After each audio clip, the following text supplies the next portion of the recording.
drink 2 or 3 cups of coffee when I get around Brother Ricky. Because I just can't keep up. And a few minutes ago, he was trying to introduce me, and I was thinking, I thought I was preaching today.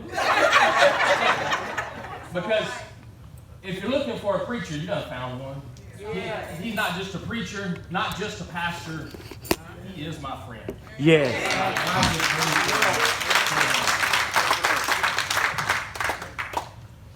As you well know, this is a very special day.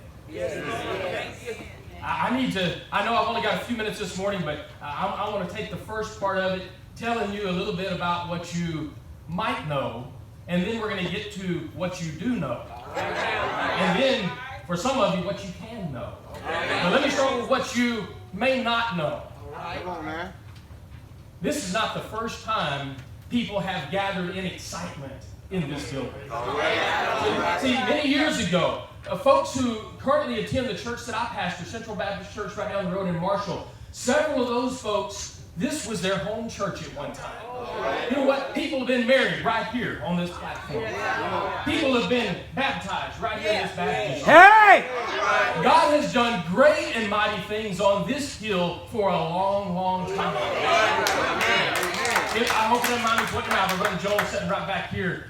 He was here when things were going great, and then things were in the life of a church. We have life cycles, and things got a little tougher, and weren't going to be able to continue on. I believe it was Mother's Day 2018. Is that what you told me, brother? Mother's Day 2018. They came together and they worshiped in this building. And with deep sadness, they locked the door. That didn't mean they stopped worshiping. They just worshiped in a different place. And this place set for a little while. Because God had a great plan. You know, sometimes things have to be still for a little bit. Come on! Come on! Come on!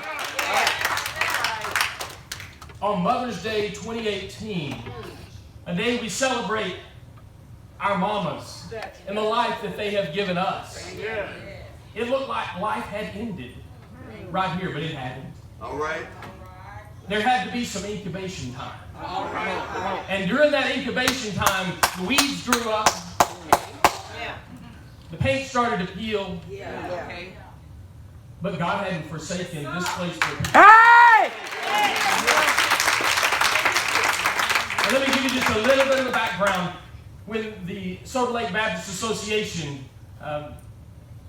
received this property, when Hillcrest was going to say, when they said we cannot meet here anymore, they did the most needful thing, the best thing that a group of believers could do. Instead of just trying to hang on to something and try to make something happen, they said, we have come to a place that we need to take a step back.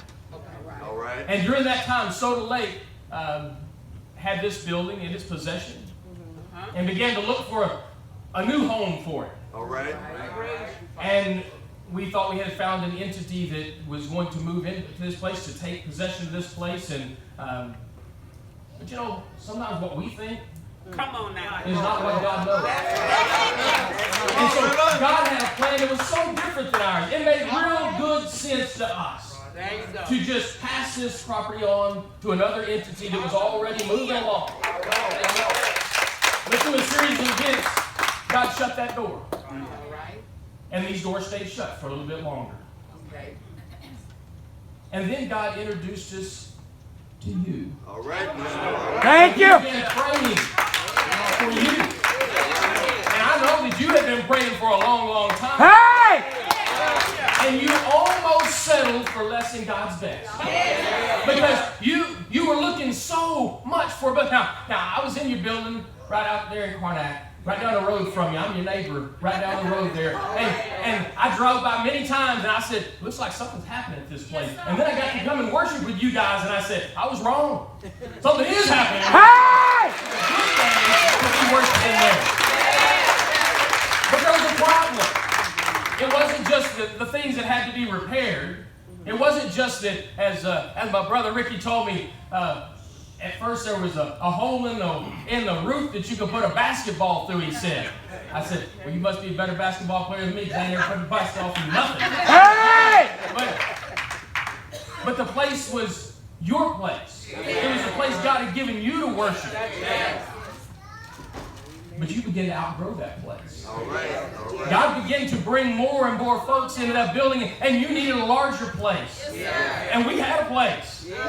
And it was empty. Yeah. And you almost settled for what you could do. In fact, you went as far as walking through a property and saying, this may be the place. That's right. That's right. And God stopped you. Thank you. And I know that you were sad. Thank you. But if anybody in the room is glad today, you ought to let me know. What happened?